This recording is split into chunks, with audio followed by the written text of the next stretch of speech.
Hello friends, welcome back to my blog. তো বন্ধুরা, চলে এসেছি দেখো তোমাদের সঙ্গে আবার একটা ব্লগ ভিডিও নিয়ে।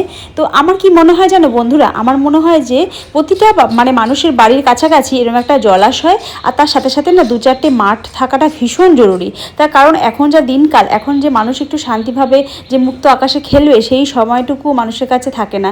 তারপরে দেখো এখন মানুষের একটা স্বাধীনতা দরকার থাকে, তাই না? তো এরকম একটা যদি সুন্দর একটা ঝিল থাকে, সেই ঝিল পাড়ে গিয়ে বসলে গরমকালে যে সুন্দর হাওয়াটা দেয়, তো সেটাতে কিন্তু দেখবে মানুষের মনটাও ভালো লাগে আর মুডটা একদম রিফ্রেশিং লাগে। আর মাঠে তো বাচ্চারা খেলাধুলা করবে, এটাই স্বাভাবিক, তাই না? কিন্তু এখন সব জায়গায় কি হয়, সব কিছু দেখবে জলাশয়গুলো বন্ধ করে দেয়। তো সেগুলো বুঝিয়ে দেখবে পুরো বড় বড় বিল্ডিং তৈরি করা হয়, সেখানে না থাকে জলাশয় আর না থাকে একটা খেলার মাঠ।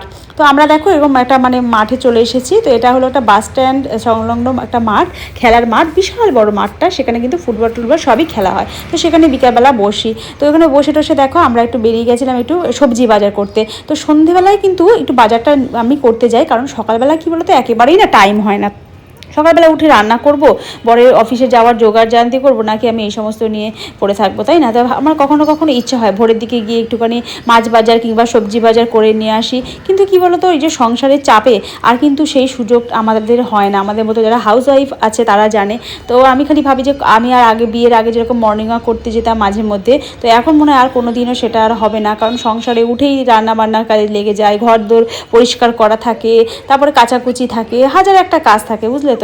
তো সেদিন দেখো চলে গেছিলাম এখানকার বাজারে। তো এখানে বাজারটা দেখো কত বড় একটা মাছ বাজার, ভীষণ ভালো জানো তো এখানকার বাজারটা। তো সেখানে ঘুরে টুরে মাছ ফাছ নিয়ে কিন্তু আমরা চলে এসেছি। আর দেখো ঘেমে নিয়ে অবস্থা খারাপ হয়ে গেছে, এত গরম। আর কি বাজার নিয়ে এসেছি চলো তোমাদেরকে দেখাতে। নিয়ে এসেছি হলো গিয়ে পুঁই শাক, তারপরে হলো গিয়ে কুমড়ো, আম, আর এদিকে আছে উচ্ছে, টমেটো, ঠিক আছে? এই হলো সবজি। আর এদিকে ফলের মধ্যে নিয়ে এসেছি হলো গিয়ে আপেল, কলা।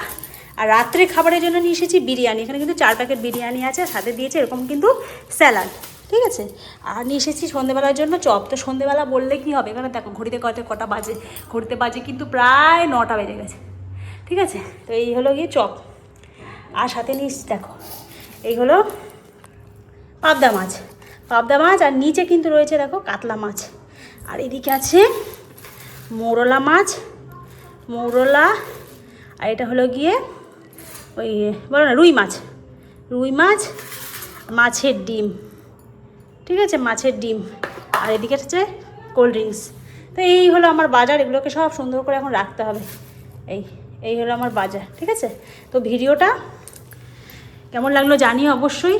জানো তো অনেক কষ্ট করে ভিডিও করি, কোথাও গেলে সেটাও ভিডিও করি, আবার এসে এরকম ঘেমে টেমে আগে এগুলোকে ভিডিও করে নিই, এগুলোকে আগে ভিডিও করে নেবো, তারপরে সুন্দর করে সাজিয়ে আবার ফ্রিজে বা জায়গার মতো রাখতে হবে।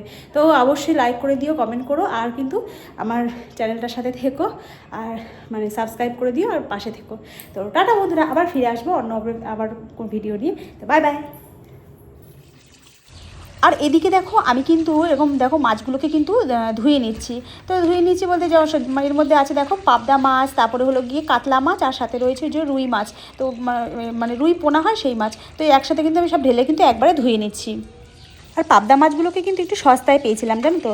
অ্যাকচুয়ালি বলছিল হলো কি 350 টাকা করে, তারপরে কিন্তু একটু দরদাম করতে 300 টাকা দিয়ে দিয়েছিল, জানো তো? আর তার সাথে সাথে কেটেও দিয়েছিল। তো অবশ্যই জানিও আমি কিন্তু সস্তায় পেয়েছি কিনা।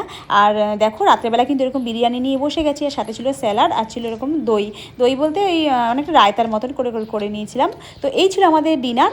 তো ভিডিওটা এইটুখানি বন্ধুরা, কেমন লাগলো অবশ্যই জানিও, আর কিন্তু আমার চ্যানেলটাকে সাবস্ক্রাইব করো, আমার পাশে থেকো। টাটা বন্ধুরা।